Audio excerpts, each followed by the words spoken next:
మనిషికి ఉన్నటువంటి మనసే అతని, అంటే your face indexes your mind అని, నీ ముఖమే నీ మైండ్ అన్నట్టు, మన మనసులో ఏం భావం ఉందో ఆ భావం బయటకు కనపడుతుంది అన్నట్టు. ఆ రోజున టెన్షన్ ఉండడానికి కారణం ఏంటంటే, మనకి ఇవి ఇంత కాంప్లికేట్ కావాల్సినటువంటి ఎన్నికలు కావే, ఎందుకు అనవసరంగా ఇంత కాంప్లికేషన్ అయింది, మనం ఏమన్నా మనం సరిగ్గా చేయలేదా, మనం ఏమన్నా తప్పు చేస్తున్నామని లోపల ఎక్కడో నా మనసులో బాధ ఉంది అప్పుడు అన్నమాట వాస్తవం. కానీ నిజాలు బేరీజ్ వేసుకున్న తర్వాత అన్ని మంచి చెడులు ఆలోచించుకున్న తర్వాత, లేదు మనం చేస్తున్న కరెక్ట్గా ముందుకెళ్ళిపోదాం అనే ఉద్దేశంతో 100% నమ్మకంతో ముందుకెళ్ళటం జరిగింది. ఇవాళ రిజల్ట్ వరకు ఆ నమ్మకం అదే ఒక సక్సెస్గా పరిణమించింది. కానీ మీరన్నట్టు రాజప్రసాద్ గారు, మొదట్లో మీరు ఏకగ్రీవంగా మా అధ్యక్ష పీఠం మీద కూర్చోవాల్సిన పరిస్థితి నుంచి చివరి నిమిషంలో అవతల ప్యానెల్ రానివ్వడం కానివ్వండి, పోటీ కానివ్వండి, కోర్టు వరకు వెళ్ళడం అంతా మనం చూసాం. అయితే మధ్యలో ఎక్కడన్నా కాస్త ఇబ్బందికి గురై కొంత బాధపడ్డారా? అంటే అసలు గెలుపుకి సంబంధించి ఒక అనుమానం ఏమన్నా వచ్చిందా ఒక దశలో? గెలుపు గురించి నాకు ఎప్పుడు అనుమానం లేదు. ఎందుకు అంటే మనకి ఎలక్షన్ విధానంలో మీకు తెలిసిపోతుంది, ఇప్పుడు కూడా మనకి మిడిల్ క్లాస్ నుంచి లోయర్ క్లాస్ నుంచి ఎక్కువగా ఎప్పుడైతే ఓట్లు వచ్చినాయో వాళ్ళందరూ మార్పు కోరుకుంటారు. అలాగా అద్భుతంగా ఈసారి ఇంతకుముందు ఎప్పుడు మాలో జరగనటువంటి ఒక పరిణామం ఏం జరిగింది అని అంటే, 394 ఓట్లు, ఇంకొక 5 నిమిషాలు ఉన్నట్టయితే 400 అయిపోయింది. 400 ఓట్లు పోలయ్యే విధానం జరిగింది అని అంటే డెఫినెట్గా ఒక సెక్షన్ అంతా కావాలని వచ్చి ఓట్లు వేశారు. ఆ ఓట్లు వేయడంలో మార్పు కోరుకున్నారు. ఆ మార్పు ఇవాళ రిజల్ట్గా మారింది అనేది నా నమ్మకం. మొత్తం ఈ ప్రయాణంలో కొన్ని అపశృతులు మీకు తెలియని, అంటే మీ వైపు కానివ్వండి లేకపోతే అవతల వైపు కానివ్వండి, కొంత గీత దాటి విమర్శించుకోవడాలు, అంటే గతంలో ఇప్పుడు మనం సినీ పరిశ్రమలో ఈ స్థాయి విమర్శలు ఇలా వ్యక్తిగత దోషణలు మనం పెద్దగా చూడలేదు. సో ఈ టైంలో ఏమన్నా కాస్త ఇబ్బంది పడ్డారా? యాక్చువల్గా నేను బాధపడి అప్పుడే బాధపడ్డాను. ఎందుకంటే ఇదేంటిది పర్సనల్గా ఎందుకు వెళ్తుంది, ఇది పర్సనల్గా అవసరం లేదే, మనకి ఎవరికి పర్సనల్గా అవసరమైన విషయం కాదు. ఎందుకంటే ఇదేమి దీంట్లో పెద్దగా ఏదో లాభం పొంది లేకపోతే డబ్బు సంపాదించేసి లేకపోతే ఇంకేదో పట్టుకెళ్ళిపోయేది ఏమి లేదు దీంట్లో. బట్ అయినా ఇలా ఎందుకు పర్సనల్కి వెళ్ళిపోతున్నారు, ఎందుకని పర్సనల్గా విమర్శించే స్థాయికి ఎందుకు వెళ్తున్నాం మనం? కళాకారులు అని అంటే ప్రజలందరూ ప్రేమించబడేటటువంటిది, కళాకారులు అంటే ప్రజలందరూ ఓన్ కదా, ప్రతి వాళ్ళకి. ఎందుకంటే అంతమంది ఫ్యాన్స్ ఎందుకుంటారు? రాజేంద్ర ప్రసాద్ నవ్విస్తాడు, రాజేంద్ర ప్రసాద్ నవ్విస్తాడు, మనకి ఎంతో ప్రేమ ఉండాలి. అట్లా ఉన్న పరిస్థితి ఇలా పర్సనల్కి వెళ్ళినందుకు కొంత బాగా నేను బాధపడినమాట వాస్తవం. పర్టికులర్ స్టేజ్లో అయితే నిజంగా ఇది అవసరమా మనకి అంత స్టేజ్ వరకు వెళ్ళిన మాట వాస్తవం. బట్ అయితే ఏంటంటే ఆ పరిస్థితులు, ఇందాక నువ్వు ఉన్నట్టుగా ఆ పరిస్థితుల దృష్ట్యా కొంచెం ఆ మార్పు రావడం జరిగింది. పరిస్థితులనే లేకపోతే ఒక కథలోనే మంచి పరిస్థితులు లేకపోతే మంచి ట్విస్ట్ రాదు. సో ఒక మంచి ట్విస్ట్ కోసం మంచి పరిస్థితులు మారడం అనేది చాలా డ్రామాటికల్గా మారింది. చివరికి కోర్టు వరకు కూడా వెళ్ళడం అనేది అంత డ్రామాటికల్గా జరిగిపోయింది. అది ఈ విధంగా ఆ డ్రామా క్లైమాక్స్కి వచ్చి ఇవాళ శుభం పడింది. మీరు అన్నట్టు అన్ని పాళ్ళు కలిసి ఉండాలి, మీరంటే ఏదైనా రక్తి కట్టాలంటే. బట్ కొద్దిగా మసాలా పాళ్ళు సినిమా మసాలా సినిమా అయింది. ఈ కథ ఏంటంటే కొంచెం మసాలా పాలు ఎక్కువైంది. అదే నేను ఇందాక చెప్పినట్టుగా పర్సనల్గా ఎప్పుడైతే వెళ్ళారో అప్పుడు కొంచెం మసాలా పాలు ఎక్కువైంది. ఎందుకంటే రాజేంద్ర ప్రసాద్ని పర్సనల్గా అటాక్ చేయాల్సిన అవసరం కానివ్వండి, అంటే పాత ఏమన్నా జ్ఞాపకాలు అన్న వాళ్ళ అమ్మాయి గుర్తు చేసుకున్నారా, లేకపోతే అంటే కొన్ని సందర్భాల్లో మీ మీద పర్సనల్గా అటాక్ చేసిన స్థాయి, ఆ డిగ్రీ లెవెల్ చాలా ఎక్కువగా ఉంది.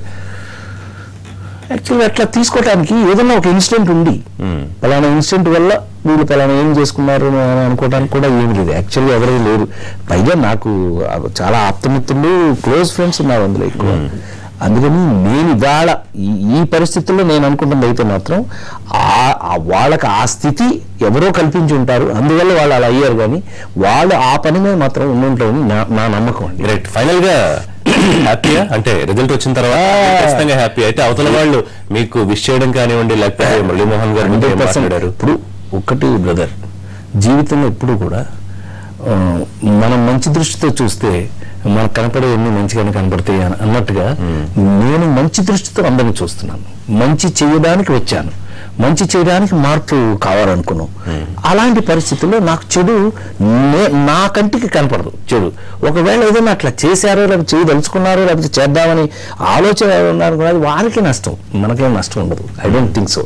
సో అందులో మరి ముఖ్యంగా కళాకారులుగా ఉన్నటువంటి ఈ పర్టికులర్ అసోసియేషన్లో, మూవీ ఆర్టిస్ట్ అసోసియేషన్ అంటే అందరూ కళాకారులే. చక్కగా ప్రజలందరి చేత శభాష్ అనిపించుకున్నటువంటి అందరూ నటులు ఉండే చోట అది వీలైనంత గౌరవంగా ఉండాలని కోరుకునే వాళ్ళలో నేను. ఎగ్జాక్ట్ గా అక్కడే చాలా మంది బాధపడే సందర్భం. అంటే అందరూ ఓన్ చేసుకుంటారు, ఇప్పుడు మిమ్మల్ని కానివ్వండి లేకపోతే మిగతా కళాకారులు కానివ్వండి, జయసుధ గారిని కానివ్వండి, అందరినీ. అయితే ఈ సందర్భంలో వీళ్ళు ఇలా 2 వర్గాలుగా చీలిపోవడం, ఒకళ్ళొకళ్ళు సపోర్ట్ చేయడం, ఒకళ్ళొకళ్ళు దూషించుకోవడం, అంటే ఒక చీలకు వచ్చేసిందా తెలుగు సినిమా పరిశ్రమలో అన్నంత స్థాయికి కూడా వెళ్ళిపోయింది కాదంటారా? అదే చెప్తున్నా. వన్స్ ఇట్ అందుకనే ఎలక్షన్ ఇవాళ రిజల్ట్ వచ్చిన తర్వాత ఏమైంది చూడండి. రిజల్ట్ వచ్చిన తర్వాత ఏమైంది, ఇటు అటు మారినాయి. మారేటప్పుడు ఏముంటుంది, వాళ్ళు డెఫినెట్గా ఫీల్ అయి తీరాలి. ఇవాళ ఎందుకు మనం ఈ మాత్రం దానికి ఎందుకు అలా ఫీల్ అయ్యాం మనం అని అనుకునే పరిస్థితి ఉంటుంది తప్ప అంతకంటే ఇందులో మనం గుర్తు పెట్టుకోవాలి. ఇప్పుడు కొన్ని ఉంటాయండి సందర్భాలు జీవితంలో, ఇది మనం ఎట్లాగైనా సరే గుర్తుంచుకోవాలి, మంచిగా గుర్తుంచుకోవాలి. ఇది మన జీవితం ఎప్పుడైనా సరే ఈ మంచిని గుర్తుంచుకోవాలి. మనం ఈ తప్పు ఇంకెప్పుడు చేయకూడదు, ఇలాంటి వాటి గుర్తుంచుకోవాలి. ఇవన్నీ గుర్తుండటానికి ఏముంటుంది ఇందులో, గెలుపుకూడదు. గెలుపు రుచి ఎలా అనిపించింది, ఎలా అనిపిస్తుంది? అక్కడ గెలవగానే ఎత్తుకుని తీసుకొచ్చారు, కనీసం డ్రెస్ కూడా మార్చుకోలేదు నేను. అదండి ఏంటి అదంటే భోజనం చేసే భోజనం మాత్రం భోజనం చేయనంత మాత్రం మనకి ఏమవుతుంది, కొంపేమవుతుంది. కానీ ఎందుకంటే మనస్ఫూర్తిగా చెప్తున్నానండి, నిజంగా ఈ పరిస్థితులకి రాజేంద్ర ప్రసాద్ అనేవాడు ఇంత ఇంపార్టెంట్ అని నన్ను నిజంగా గుండె మీద చేసుకుని పెంచింది నిజంగా మీడియా వారు. వారికి హానెస్ట్ గా నా కృతజ్ఞతలు చెప్పాలి మనస్ఫూర్తిగా అనే ఉద్దేశంతో నేను ఆ రోజున ఎవరెవరైతే నీలాగా తమ్ముడు నీలాగా ఎవరెవరైతే నన్ను అంటే నిజమైతే నిజమని ఇంకోటైతే ఇంకోటని ఏదైనా ఖచ్చితంగా విశ్లేషణ చేసి విశ్లేషణతో కరెక్ట్గా మమ్మల్ని ముందుకు నడిపించారు. మీ అందరినీ చూడాలనే ఉద్దేశంతోనే ఇవాళ నేను ఆ గెలుపు నుంచి డైరెక్ట్ ఇక్కడికే రావడం. Thank you Rajendra Prasad. ఎందుకంటే మీకు తెలుసు ఎన్టీవీ ఎప్పుడు వాస్తవాలకి ప్రతిరూపంగా ఉంటుంది, మంచిని ఎప్పుడు చెప్పే ప్రయత్నం చేస్తుంది. సో ఇక ఇష్యూస్కి వస్తే కనుక మనం హామీలు మీరు చెప్పారు అండ్ చాలా కాన్ఫిడెంట్ గా ఉన్నారు, ఏది మీరు వాటిని ఫుల్ఫిల్ చేస్తాను అనే విషయంలో చాలా కాన్ఫిడెంట్ గా ఉన్నారు. అయితే ఇక్కడ నిధుల సమస్య అంటే ఇప్పుడు మురళీమోహన్ గారు ఒక మాట అన్నారు, అంటే మీరు చెప్పలేక చేయలేక ఇవన్నీ చెప్పలేదు అనుకుంటున్నారా, ఇక్కడ ఏమీ లేదు వ్యవహారం, ఈయన ఎట్లా చేస్తాడు ఇవన్నీ అన్నట్టు కూడా మాట్లాడుతున్నారు స్టిల్. సో మీరు ఇంకా అంటే how you are confident that మీరు చెప్పినవన్నీ చేసుకెళ్ళగలరా? ఆయన తప్పేం లేదండి, ఆయన అభిప్రాయం అయింది. ఏమండి రాజేంద్ర ప్రసాద్ గెలవడు, జయసుధే గెలుస్తుంది అని పొద్దున్న దాకా అన్నమాటే కదా.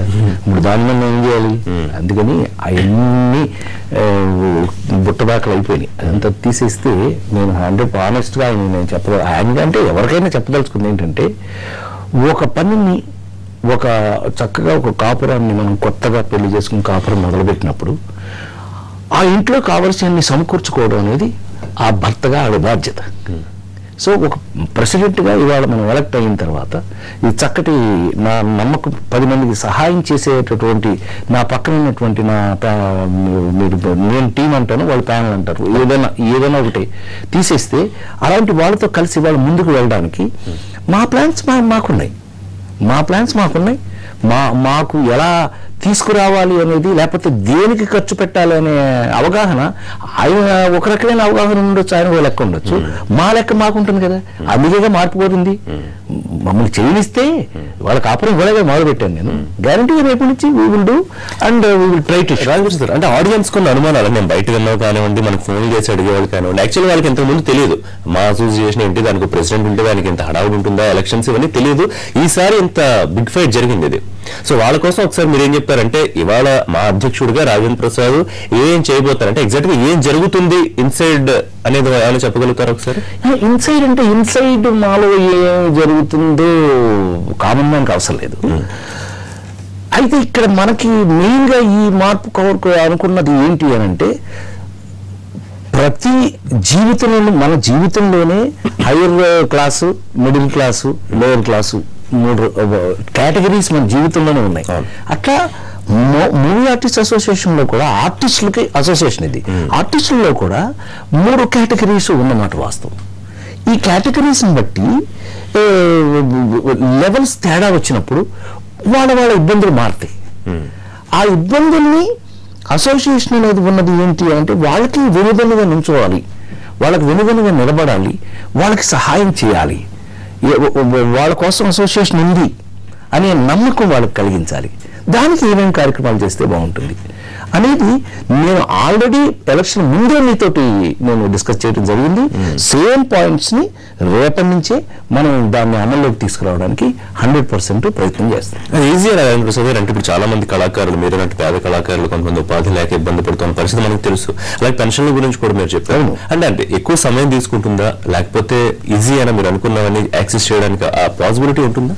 ఉందండి, 100% ఉంది, 100% ఉంది. కొంచెం మనసు పెట్టి మనసుతో చెయ్యాలి కానీ 100% అవకాశం ఉందండి. అవకాశం ప్రాక్టికల్గా ఆలోచించే దిగాం ఇందులోకి. ఈ ప్రాక్టికల్గా మేము రేపు చేసిన తర్వాత మీరే మమ్మల్ని అప్రిషియేట్. ఎందుకు అడిగానంటే ఇప్పుడు ప్యానల్ సభ్యులుగా మొదటి నుంచి కూడా అంటే కొంత ఎగతాళిగా కూడా మాట్లాడారు. అంటే రాజేంద్ర ప్రసాద్కి ప్యానల్ వెనకాలే ఉంది, ఎవరున్నారు ఎక్కువ మెంబర్స్. సరే, ఇవాళ మీరు గెలిచారు, అయితే ప్యానల్ అవతల వాళ్ళు కూడా గెలిచిన వాళ్ళు ఇవాళ మీతో మీరందరూ కలిసి పనిచేయాల్సిన అవసరం ఉంది. అయితే మీరు చెప్తున్నారు అందరూ కలుపుకుని వెళతాను, కలుపుకుని పనిచేస్తానని. బట్ నిర్ణయాల సమయంలో అంత ఈజీగా ఉంటుందో మీరు చెప్పంత ఈజీగా?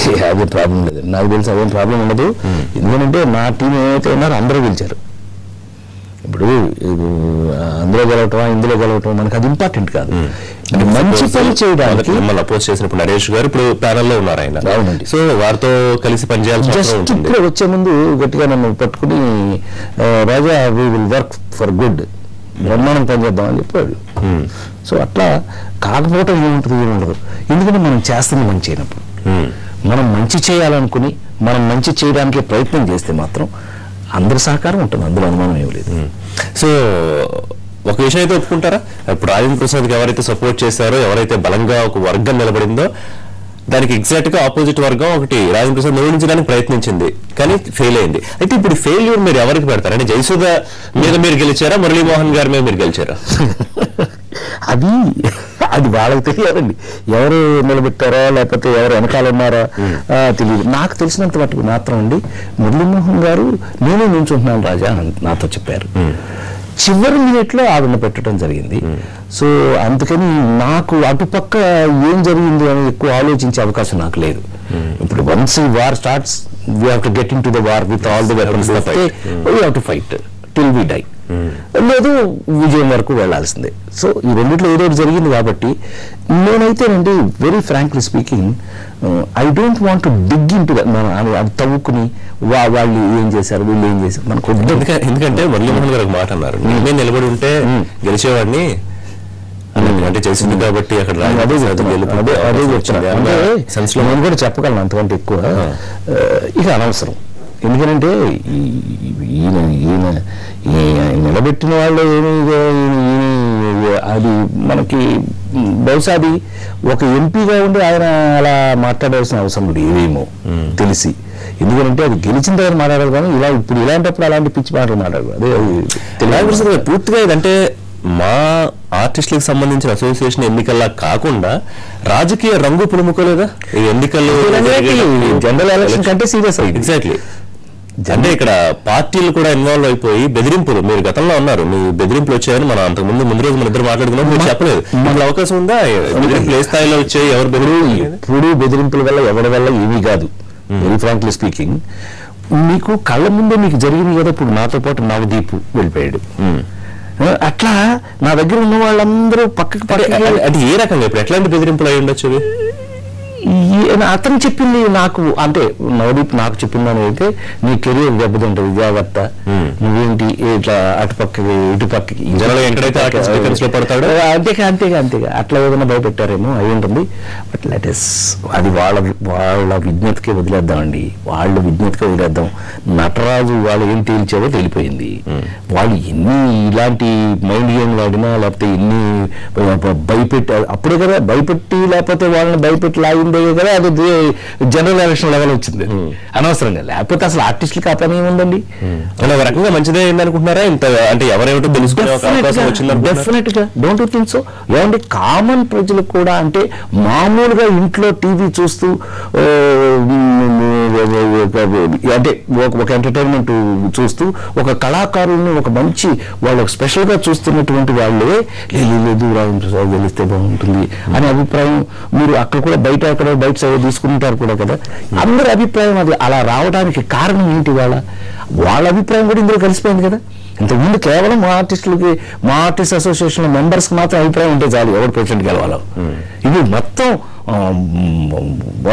ప్రపంచంలో ఉన్న తెలుగు వాళ్ళందరూ డిస్కస్ చేసుకునే పరిస్థితి వచ్చింది కదా. మిమ్మల్ని ఎవరన్నా బెదిరించారా రాజేంద్ర ప్రసాద్ గారు? నన్ను బెదిరించే అవకాశం లేదండి. ఎందుకనంటే నా దగ్గర అతిపెద్ద వెపన్ ఉంది, అదే నవ్వు. సో నన్ను ఎవరు బెదిరించే అవకాశం లేదు. నాతో అసలు అటు పెట్టుకోకూడదు. ఎందుకు అనంటే దేవుడి దయ వల్ల నాకు అందరూ నాతో బాగుంటారు. ఎగ్జాక్ట్ గా మీరు నవ్వుల రాజాని ముందే అన్నాను నేను చెప్పేటప్పుడు. సో నవ్వుతో ఇన్నాళ్ళు సేవ చేశారు, అందరూ వాడుగా ఉన్నారు మీరు. అయితే ఇప్పుడు వచ్చేటప్పటికి మళ్ళీ ఎంత కాదనుకున్నా కొంతమందిని డిజైన్ చేసుకుంటారు రాజేంద్ర ప్రసాద్. నేను ప్రజల వైపు మాట్లాడలేదు, ఆర్టిస్టుల వైపు నుంచి మాట్లాడుతున్నాను. అది ఎప్పుడన్నా ఇబ్బంది అంటే అందరూ అయిపోతుంది వెనకాల అదే ప్రయత్నం చేయడానికి ట్రై చేశారు వాళ్ళు కూడా. కొంత బ్యాలెన్స్ తప్పిన మాట వాస్తవం, కొంత పర్సనల్ వెళ్ళిన మాట వాస్తవం. కానీ ఇప్పుడు ఇంకేముంటుంది? ఇప్పుడు వాళ్ళకి ఏదైనా డౌట్స్ ఇంత ముందున్నా ఈ గెలుపుతోటి ఇది కదా రాజే పరిస్థితి మన అనవసరమైన ఫీలింగ్ డెఫినెట్ గా కలిగి ఉంటుందండి. అంతకంటే ఇంకొక అవకాశం లేదు నాకు తెలుసు. ఎప్పుడు వచ్చింది మీకు గెలుపు మీద నమ్మకం రాజేంద్ర ప్రసాద్ గారు? అంటే ఏ ప్రయాణంలో ఏ పాయింట్ దగ్గర వచ్చింది మీకు? ఓటింగ్ ఎప్పుడైతే పెరిగిందో జనరల్ గా నుండి 200-225 తప్ప ఎలక్షన్ లో మూవీ ఆర్టిస్ట్ అసోసియేషన్ లో జనరల్ గా ఎలక్షన్ లో అన్ని ఓట్లు పడవు, పోలింగ్ కావు. ఐ మీన్ ఓట్లు పడవు ఇన్ ద సెన్స్ పోలింగ్ అన్ని ఓట్లు జరగవు. ఈసారి ఎప్పుడైతే 400 పోల్ అయినాయో ఎస్ అందరూ మూవ్ అయ్యారు. తర్వాత టాప్ లెవెల్లో ఉన్న పై లెవెల్లో ఉన్న స్టార్స్ కానీ ఆర్టిస్టులు కానీ ఎవరు రాలేదు. వాళ్ళు ఎవరు రాలేదు, వీళ్ళు పెరిగారు. What is the meaning of it? డైరెక్ట్గా అర్థమైపోయింది నాకు. ఎస్ ఇది 100% మార్పు కోరుకుంటున్నారు. మనకు విజయం తథ్యం. డెఫినెట్ గా దీన్ని మనం వెళ్ళి దగ్గర పెట్టుకుని చేయగలం. బట్ జరుగుతున్న పరిణామాలను చూసి before the day of voting కూడా కొంచెం అనుమానంగానే ఉందా గెలుపుకు సంబంధించి? అట్లా ఏం లేదు. ఇది బిఫోర్ ఓటింగ్ అయితే మాత్రం తగ్గానే ఉంది, అంటే పోటీగానే ఉంది, సమంగా పోటీగా ఉంది. పోలింగ్ జరిగేటప్పటికి అభిప్రాయం తెలిసిపోతారు. రైట్, మాట్లాడదాం. చిన్న బ్రేక్ తీసుకుందాం. బ్రేక్ తర్వాత 1-2 సార్లు అంత ముందు చేద్దాం అనుకున్నా రాజేంద్ర ప్రసాద్ గారు కొన్ని కారణాల వల్ల మా అధ్యక్షుడు కాలేకపోయారు. కానీ ఈసారి ఎట్లా అయినా ఎందుకు అధ్యక్ష పీఠం మీద కూర్చోవాలి అనే ప్రెస్టీజియస్ పాయింట్ గా తీసుకున్నారనే విషయాన్ని ఒక బ్రేక్ తర్వాత మాట్లాడదాం. Stay with